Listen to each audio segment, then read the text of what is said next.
सब जैसा कि आपको पता है कि पिछली क्लास में हम लोगों ने कोलाइडी सॉल्यूशन के बारे में चर्चाएं की थी और वहां पर मैंने जो है वास्तविक विलयन और कोलाइडी विलयन के बारे में कुछ चीज़ें बताई थी।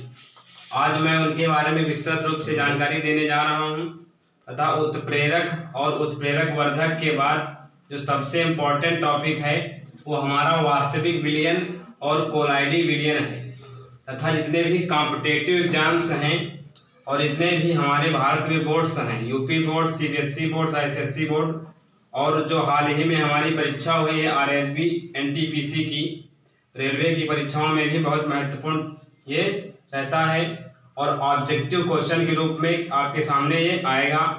मैं जो है इसके बारे में आज बातचीत करने जा रहा हूँ। तो जो हमारी बातचीत है आज वो वास्तविक विलयन पर है कि वास्तविक विलयन क्या होता है। बेसिकली होता क्या है कि एक प्रकार का विलयन होता है। वास्तविक विलयन एक प्रकार का सॉल्यूशन है। यह एक प्रकार का समांगी विलयन होता है। यानी समांगी का मतलब ये होता है जिसमें कण जो होते हैं एक समान होते हैं। बेसिकली इसमें हम क्या याद रखते हैं, इसमें इन कणों का जो व्यास होता है 10⁻⁷ सेंटीमीटर से भी कम होता है। कणों का व्यास 10⁻⁷ सेंटीमीटर से क्या हो कम होता है।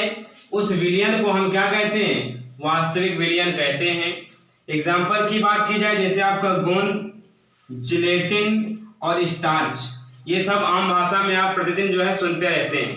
यानी गोंद आपका वास्तविक विलयन है, जिलेटिन भी वास्तविक विलयन है और स्टार्च भी क्या है, वास्तविक विलयन है। इसके बाद की बातचीत क्या है, अब इसका जो सेकंड टाइप है वो क्या है, कोलाइडी विलयन। ये वास्तविक विलयन, ये कोलाइडी विलयन। कोलाइडी विलयन क्या होता है, ये जब समांगी है तो ये कैसा होगा, ये विषमांगी होता है। यानी कण जो होते हैं वो अलग अलग होते हैं। विषमांगी कणों का व्यास 10⁻⁷ सेंटीमीटर से 10⁻⁸ सेंटीमीटर के बीचों बीच होता है। हमने वास्तविक विलयन में आपको क्या बताया था कि व्यास 10⁻⁷ से कम होगा, लेकिन कोलाइडी विलयन में कणों का व्यास 10⁻⁸ से 10⁻⁷ के बीचों बीच होता है।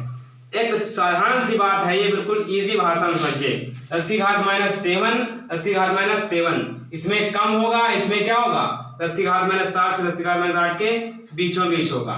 एग्जाम्पल की बात करें तो आपका फेरिक हाइड्रोक्साइड, फेरिक क्लोराइड, इसके अतिरिक्त जितने भी आपके हाइड्रोक्साइड होते हैं, किसी भी धातु से मिलकर जब हाइड्रोक्साइड कोई बनता है तथा क्लोराइड बनता है, ऐसे जो एग्जाम्पल होते हैं उनको हम कोलाइडी विलयन में सम्मिलित करते हैं।